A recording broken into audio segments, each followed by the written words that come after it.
should have that horrible, disgusting, horrendous flat panel that looked like it made out of a conservatory roof. I mean, it's too wide for the ramp by like 8.5 inches. And let's do an inspection underneath. Let's go through the poor Lamborghini, or the Lamborghini number 4, and see just how bad it is underneath.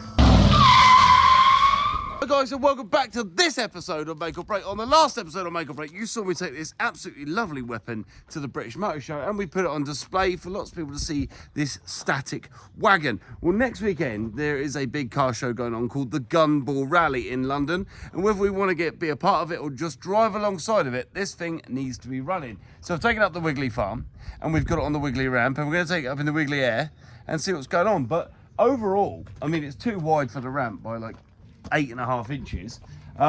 We've done a check on the lights. So I've had a few messages and a few people out there have been reaching out going, hey, your lights are wrong, your rear panel's wrong. And I see what you're saying, because it should have that horrible, disgusting, horrendous flat panel that looked like it made out of a conservatory roof.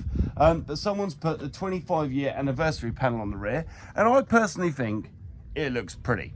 I think it looks a lot nicer. It looks a bit OE, it looks a bit more 80s and 70s. I do agree with you. But overall, it is freaking cool. I just love the fact that it actually opens and closes. But the interior is looking good. We've got to sort the ignition barrel out. What I want to know, guys, is these switches and stalks, if you recognise what they are, please put it in the comments below, because I really need to know, because I need to order an ignition barrel. Because at the moment the key broke, so we couldn't start it. So at the moment, when you connect the positive terminal on the battery, it starts up. So I will show you, hang on. I should probably actually make sure that the it's not in gear, because that would just be really bad.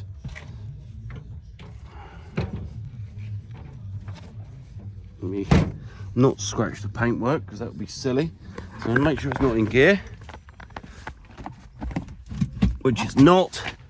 So hopefully if I connect this up, it should fire right up, and then we can take it up in the air and we can go through it and do a full inspection.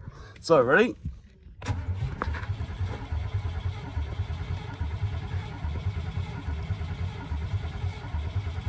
Maybe it's run out of fuel, but as you see, it does turn over. Let's take it up in the air and let's do an inspection underneath. Let's go through the poor Lamborghini, or the Lamborghini number 4, and see just how bad it is underneath. So while that's going up in the air, we're going to go through a couple of things. So a few people have told me that these wheels, I believe, are compomotive, so they're not original Lamborghini wheels. Fair enough. It is a replica, and we take that into consideration. Also, the rear lights are definitely real, because I've checked these part numbers. They're real. The exhaust, I want some 3-inch slash cuts hanging out of here so we can hear that V8 rumble. There's a few bits and pieces we're really going to have to work our way through. Mainly the brakes are really important, because I think, you know, if we're going to be going fast through the streets of London, we need to be stopping fast through the streets of London. She's going up. Sounds horrendous.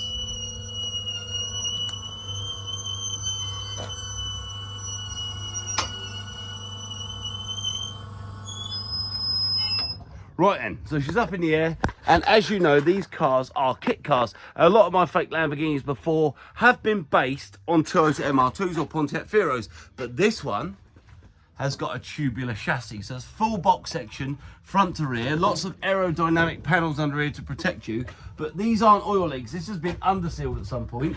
This is your 3.9 litre Rover V8, which we've put the part number in, it comes up as a 3.9. No major oil leaks, but our fuel filter has definitely got some debris in there, which is disgusting. Our oil filter looks like it's been on there since 1974.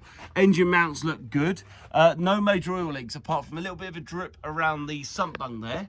One of the major issues we're going to have, which needs to be sorted before the Gumball Rally, is this.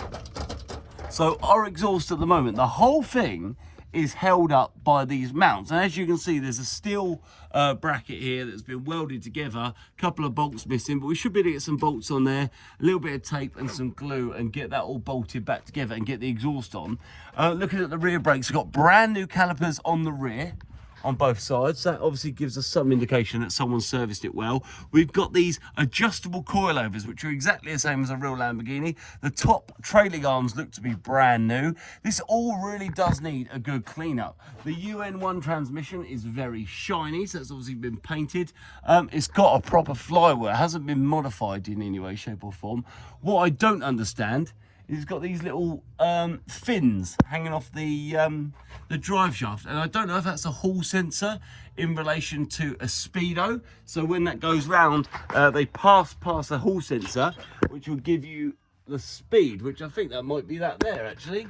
So just above it is like a little sensor, and I think when those sensors go past it, that gives you the rough speed. And these two wires here, very dingly dangly, they must be for to go into that to give us a speed. Looking underneath it, so we've got new brakes at the rear tires are looking really good, as I can imagine. Let's see how much they are, shall we? 345 35 ZR15s. I bet they're not short of 400 quid each. The Bertone badge on the side, looking pretty good down the side, but the front tyres are quite illegal. That tyre to me is probably the most dangerous tyre I've seen today. Right, and the other side also, look, fully adjustable coilovers up there, all painted top and lower arms. We've got steel cast hubs, vented discs on the front, big calipers on the back there, which is really good. So I believe they're Compomotive wheels, and they are actually real split rims. You can see the nuts and bolts in there. So those bolts there are hidden under this little panel here. That could be an aluminium panel. So you've got real split rims on the front, and on the back they're also real. So you can see the bolts in there, which allow it to be. But every single nut and bolt is new, is shiny. The engine starts on the button. The clutch needs bleeding. We're working on that. So you have to pump the clutch at the moment to get it into gear. We've got a few issues on the front bumper here. I might have to put some aluminium sheet under here and rivet it to front balance, because what we're finding is even with the smallest of movements, we're breaking the balance and cracking it all the way along. I'd like to do something in here to make this look a bit more pretty, to be honest. It's got air induction for the front brakes, but overall, she's looking pretty good underneath. I don't know what this sexy panel is for here. It's like a hidey handle for something.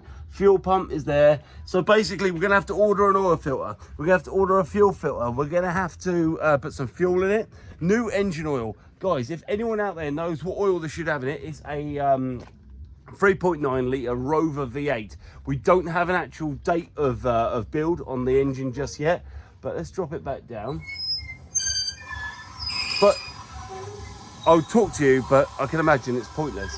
For me, this car is everything. I mean, I love it, and lots of people out there have been messaging me from Spain and Portugal and America and saying, do you want to sell it? Yeah, I don't want to sell it. I can't fit in it, to be honest with you, which means it's going to be hard to drive.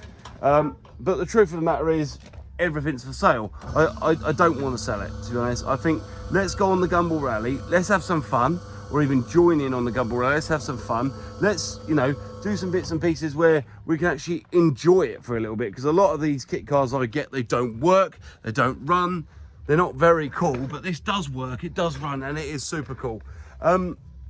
Before I end the video and say goodbye to you lovely people, the Lamborghini will be running and driving, and we will be at London, okay? We might be in the vicinity in London, but we're definitely going to be in London for the Gumball on Sunday. And I'm going to walk over here. I'm going to end the video on a positive, all right? Because I did something silly. And I know all you lovely people at home say you do something silly all the time. I know I do stuff silly all the time, but I bought something pretty cool, all right? And if you love your movies and your cartoon characters, right, I bought the Danger Mouse car. This is the project car that got sold by Bangers for Ben. So basically it's a charity. I'll put the link in the comment section below. But this car here is one of my favourite vehicles, and on the next episode, which I might even put out a couple of episodes this week, I might go crazy as you dedicated lovely people have been watching all my videos. But on the next episode, I'm going to see if we can get this running. We've lost the key, so I need to get the locksmith out to get this running, get it driving. We're going to see what it's got inside it, because it's got some cool stuff. I'm not going to go through it because you guys are going to get too excited. But guys, see you on the next episode of Make or Break. You keep being amazing, don't eat yellow snow, and see you next time. Quick reminder, hit that subscribe button, the like button and then the bell button, so you get alerts when we release new episodes, and follow us on social media too for extra stuff and more alerts about videos we're releasing, which at the moment is every Sunday and the odd Wednesday too. Bye for now.